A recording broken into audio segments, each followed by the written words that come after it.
कृष्णा इस समय बेहद बेचैन है।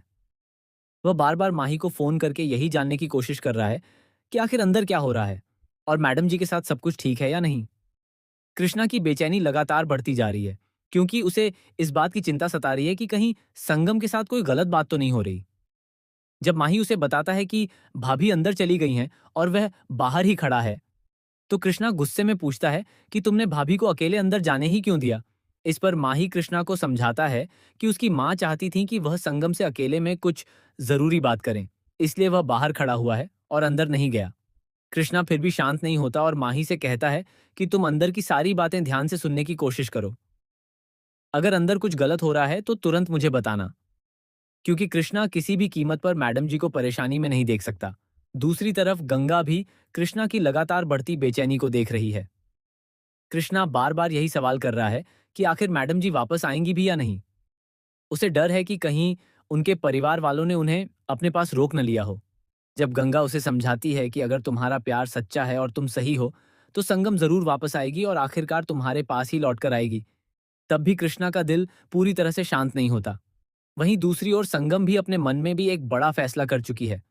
वह अब सब कुछ भूलकर वहीं रुकने के लिए तैयार है और अपने पिता से कहती है कि जाने से पहले वह उन सभी लोगों से जरूर मिलेगी जिन्होंने उसका मुश्किल समय में साथ दिया। संगम कहती है कि चाहे कृष्णा हो, गंगा भैया हो या माही, वह सभी से मिलकर उनका धन्यवाद जरूर करेगी, क्योंकि इन लोगों ने उसका बहुत ख्याल रखा है और हर मुश्किल घड़ी में उसका साथ दिया है। संगम की बात सुनकर उसके पिता कहते हैं कि ठीक है, वह भी उसके साथ चलेंगे और सभी से मिलने में उसका साथ देंगे। लेकिन तभी वहां भी विक्की की एंट्री हो जाती है और वह एक बार फिर अपनी वही पुरानी बातें दोहराना शुरू कर देता है। विक्की संगम पर अपना हक जताते हुए कहता है कि तुम सिर्फ मेरी हो और तुम्हें मेरे साथ ही रहना होगा। विक्की की यह बात सुनकर संगम का गुस्सा सातवें आसमान पर पहुंच जाता है। उसे समझ में आ जाता है कि उसके परिवार वालों ने उसे सच बताकर नहीं, बल्कि झूठ बोलकर यहां बुलाया है। संगम साफ शब्दों में कहती है कि अब उसे सब कुछ समझ में आ गया है और वह ये किसी भी कीमत पर विक्की के साथ नहीं रहना चाहती। संगम अपने पिता से अपने सभी सर्टिफिकेट वापस मांगती है और कहती है कि वह यहाँ से चली जाएगी। वह साफ कह देती है कि उसे न तो विक्की के साथ रहना है और न ही उससे शादी करनी है। लेकिन संगम के पिता उसकी बात सुनने के लिए तैयार नहीं होते। गुस्से और जिद में आकर वह संगम के सभी सर्टिफिकेट जला देते हैं। यह देखकर संगम पूरी तरह टूट जाती है और रोते हुए वहां से निकल जाती है। वह अपने पिता से कहती है कि अब वह कभी वापस नहीं आएगी और जिस तरह उसके साथ धोखा किया गया है, उसके बाद वह इस घर में दोबारा कदम नहीं रखेगी। वहीं दूसरी तरफ संगम विक्की को भी जमकर खरी खोटी सुनाती है। वह विक्की से साफ कह देती है कि अब वह उसके आसपास भी नजर ना आए, क्योंकि उसे विक्की जैसा स्वार्थी और बेकार इंसान अपनी जिंदगी में बिल्कुल नहीं चाहिए। संगम का गुस्सा देखकर विक्की भी उसके पीछे पीछे वहां तक पहुंच जाता है जहां माही और संगम मौजूद होते हैं। सड़क पर दोनों के बीच जमकर तमाशा होता है।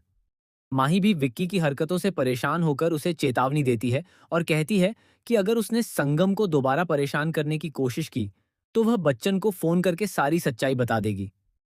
अब आने वाले ट्रैक में सबसे बड़ा सवाल यही होगा कि आखिर संगम का अगला कदम क्या होगा। क्या वह सच में अपने परिवार से सारे रिश्ते तोड़कर कृष्णा के पास वापस लौटेगी? क्या कृष्णा और संगम एक बार फिर एक दूसरे के करीब आएंगे? दूसरी तरफ विक्की क्या संगम को वापस पाने के लिए कोई नई चाल चलेगा? इन सभी सवालों के जवाब आने वाले एपिसोड में बेहद दिलचस्प तरीके से सामने आने वाले हैं। फिलहाल कृष्णा की बेचैनी और संगम का अपने फैसले पर अडिग रहना कहानी को एक नए मोड़ पर ले जा चुका है। आने वाले एपिसोड में दर्शकों को रिश्तों, प्यार, परिवार और धोखे के बीच एक और जबरदस्त और हाई वोल्टेज ड्रामा देखने को मिलने वाला है।